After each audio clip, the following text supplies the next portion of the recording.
Hi everyone, this is a tutorial on a gratitude journal brought to you by the University for the Creative Arts. I just wanted to quickly run through the purpose of it. So it's celebrating handcraft and taking time out of everyday life, however busy that may be or stressful that may be, and really engaging with an activity that's going to make you feel better. It's going to clear your head. It should be a time for you to experiment with a few different techniques, and you will be creating something that is extremely personal and unique. So I'm just going to have a little flick through for you just so you can have a see.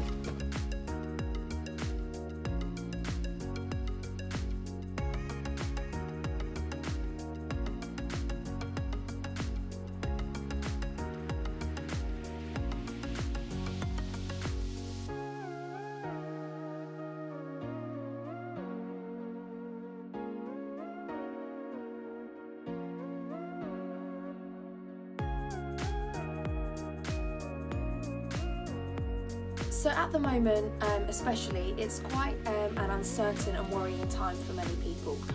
So doing something like this, it's to ground you and make you realise what you can be grateful for, just to keep up the kind of positive spirits.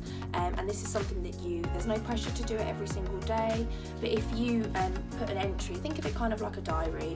If you put an entry into this book every day or every couple of days, it's always going to be a constant source of positivity and things that you appreciate and are grateful for. So I think it's a really good activity to be doing. I hope you enjoy it.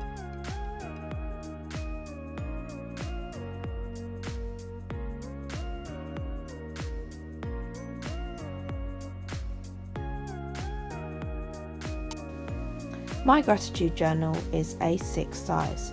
You need to make sure that all the pieces of paper are a similar size, and you can cut and fold and tear the paper in any way that you like. To really celebrate handcraft and create a unique and interesting gratitude journal, it's fun to play around with shape and colour of each page and make some unexpected choices. I'm using a mix of torn paper, hand cut and scissor cut shapes. Another great thing about this journal is that it can be easily recycled because it's made of paper. If you filled it all in and you no longer want to keep it, it does also make something really precious to keep and reflect on. Or when it's empty, you can really easily post it to a loved one who may need cheering up.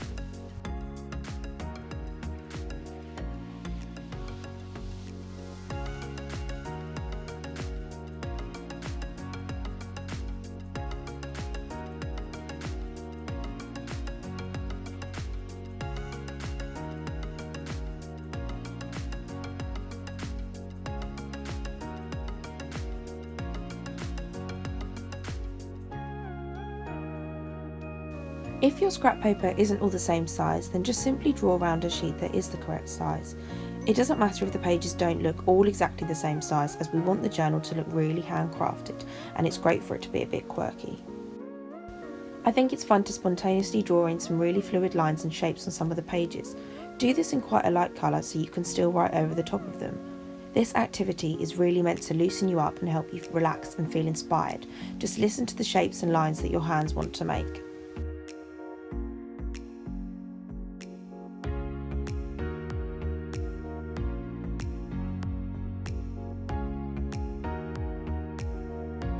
Also consider taking some time to decorate the front cover of your book, which we're going to be making later, but this could be drawn, painted or collaged with any of the scrap paper and magazines that we had at the beginning.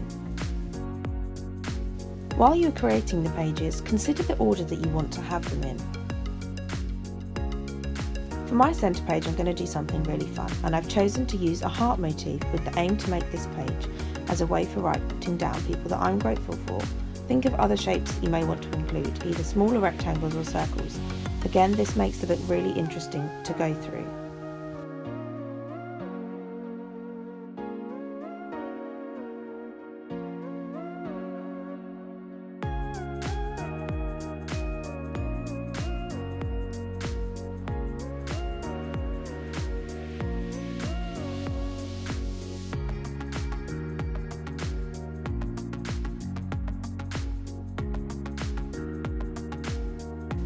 You can do as many pages as you like.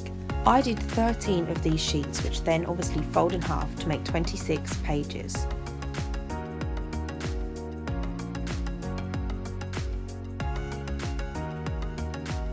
Once all of your pages are folded, organise them in order of preference and try and keep each page a different colour or texture if you can. Think about mixing a blank page with a coloured in page, and remember there is no rush with the process. You can take your time with it and enjoy it.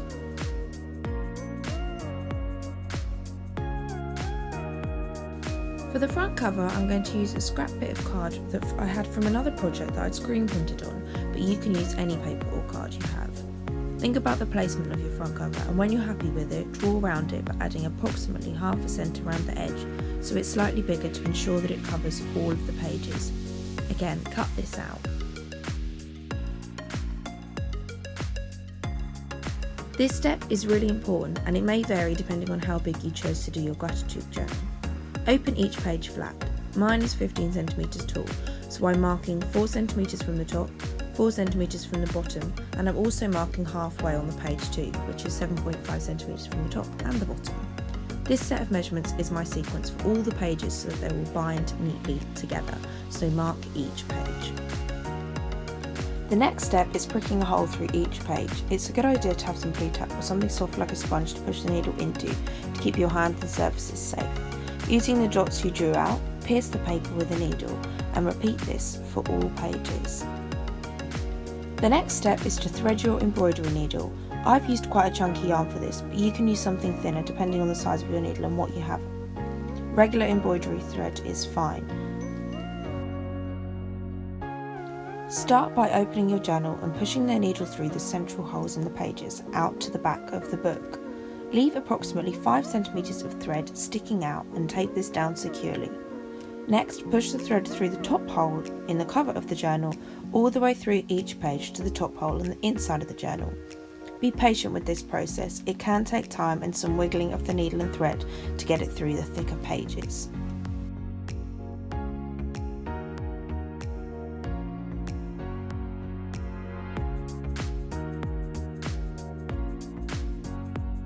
Once you've done this, ensure that all the pages feel in line and secure. Have your journal open and push the needle through the bottom hole, which is the one that's 4 centimeters from the bottom and the only hole without threading at the moment. Your needle and thread should then be coming out the cover of the journal. The next step is a bit tough, as you need to push the needle and thread back through the central hole through all the pages to the middle of the journal. Ensure the needle comes out in the middle and on the other side of where the thread started, so that you have a cross shape of thread, and ensure that it's all nice and tight and taut. Remove the tape and take the needle off and put it safely back in your pin cushion. Tie the loose threads in a knot, and to be extra secure you can do this knot twice and tuck the threads under the bound stitches. Trim off all the excess thread. The next step is to start filling out your journal and writing prompts in the book. You don't have to write on every single page yet, leave some blank for photos or for writing in whatever you feel like in the day. Examples of what I've put in are: today I am grateful for ... I've commented on how grateful I am for the sunshine. I've used the shapes and doodles that I already put in the journal as prompts on how to lay out the page. Other examples of things you can write is listing what makes you happy ... or listing what good things did you do on each day of the week, or perhaps listing what new skills you may have learned.